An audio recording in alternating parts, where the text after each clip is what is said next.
So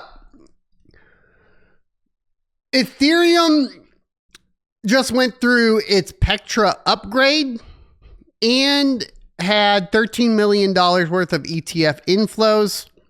So a lot going on with Ethereum right now. I think the biggest thing is the Pectra upgrade. It did introduce 11 key improvements designed to enhance the network speed, cost efficiency, and scalability. This is obviously needed with, basically Solana eating their lunch at this time. It does say that the most notable change is the increase in the staking cap from 32 ETH to 2,048 ETH per validator. And if you wanted to talk about just throwing decentralization out the window, this is it, right? Now, the argument is that it's going to attract institutional stakeholders. Well, obviously, because you're going to have a massive institutional company to invest to run a validator, because that's insanely expensive. With the cost of Ethereum, let's go ahead and look at this, right? Let's go back and go, and Ethereum's 2,600 right now. So 2,600 times 32 was already pretty iffy, over the average salary of a United States citizen to run an Ethereum validator node, which is already dumb as shit. And then they're going to add this on to where it's going to be 2,048.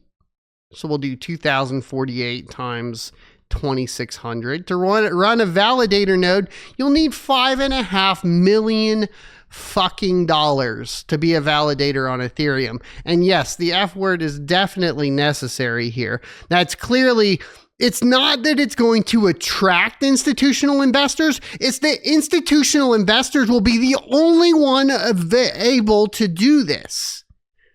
Outside of, the outliers like an Elon Musk or something like that being able to have a validator. And this coming from the cryptocurrency that started off with ASIC resistance for decentralization is just baffling. And so, yeah, at the end of the day, when I see Ethereum not hitting its previous all-time highs, I'm like, good. I hope Solana completely destroys it, because at least if I'm going to have, a centralized cryptocurrency chain that's running a majority of the liquidity in the market, at least, they started out that way. It's a complete betrayal of everything that Ethereum claimed it stood for in the beginning. It just is. It's crazy. So the reasoning for this is, or combined with that, they're going to secure more than $60 billion in total value locked, and it signals growing stability and maturity for the network. However, Ethereum still trades roughly 37% below its 2021 peak, with some investors cautious due to increasing competition from newer, faster blockchain networks. Everything's faster. I think we did talk about the layer 2 solution for Ethereum called Mega ETH, make Ethereum great again. They'll be extremely centralized, but will be faster than everything else. But even proof of work networks are faster than Ethereum now, right? Kaspa's faster, Cubic's faster, Zealous is faster. There's a lot, at the end of the day. And the problem hasn't been speed as of late. The problem has been empty blocks, meaning no transactions in the blocks, and that's true for Bitcoin too, at the end of the day. So it's really coming down to use case, and there's not been a use case, especially in a depressed market, that people really want to get into. Because the fact of the matter is that retail investors get into cryptocurrency to make money. And if retail investors are broke, they're not going to have additional extra income to put into the market to make money. And therefore, they won't do it, and then they're not being utilized. So until there's a use case, obviously the reason Monero is probably doing pretty well this cycle, a use case of, privacy at the end of the day, right?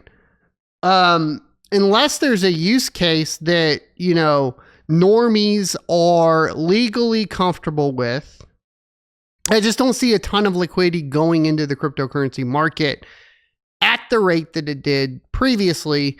And because of that, you will, like I said, you're just going to see like a couple. Like, I think the altcoin market is basically Solana and nothing else. And then you have your Bitcoin, right? That's seems to be what's happening outside of, like, you know, some outliers here and there. Obviously, these new cryptocurrencies are still finding their starting point, right? Whether that be KY, Zealous, Kaspa. Like, we can't determine market performance based off of the, you know, cycle from currencies that don't have historical relevance to it, right? And that's pretty much my argument as far as that goes, you know. So it does say, you know, as the crypto market continues to mature, brokers who stay ahead of these developments will be better equipped to guide clients through the evolving landscape of digital assets, offering smart, risk-aware pathways into Ethereum-backed instruments and beyond. I think Ethereum is just going, you know, the problem at the end of the day is that Ethereum's been going against its own ethos consistently for an extremely long time at this point. And because of that, like, I don't see it actually competing at the level that it really should be competing at with other blockchains, because it's also falling behind on a technical perspective, from a technical perspective, right? It's slower, the fees are high. And now, like, you're talking about, here's the thing that made the participation on ETH, which brought the liquidity. Okay. Participation is everything in cryptocurrency at the end of the day.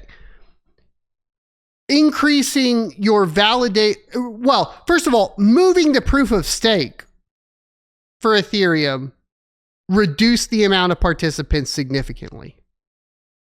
Okay. Then now you're increasing the staking cap from 32 to 2048, right? Thereby additionally reducing the amount of participants at the validator level, right? Which thereby reduces the amount of people that will participate within the network. Now, you could say, well, it's just increasing the staking cap. You can still stake at 32, I think is the case in this particular one. I wanted to go back and clarify that. But the fact of the matter is that a 32, if that is the case, right, which I still need to go validate, but the fact is a 32 ETH validator will not make as much as a 2048 ETH validator, and you just aren't going to be able to compete, right, at the end of the day. It's crazy. Yeah, Bitcoin participation is extremely low too. Yeah, the participation's extremely low. I mean, everywhere but Solana. Right? I hope you enjoyed this clip from the Crypto Mining Show. If you would like to see more from this particular episode, take a look up here. Don't forget to also subscribe to the channel. And if you want to support me directly, you can go to sonofatech.locals.com and become a member. Thanks for watching, and I will see you next Tuesday.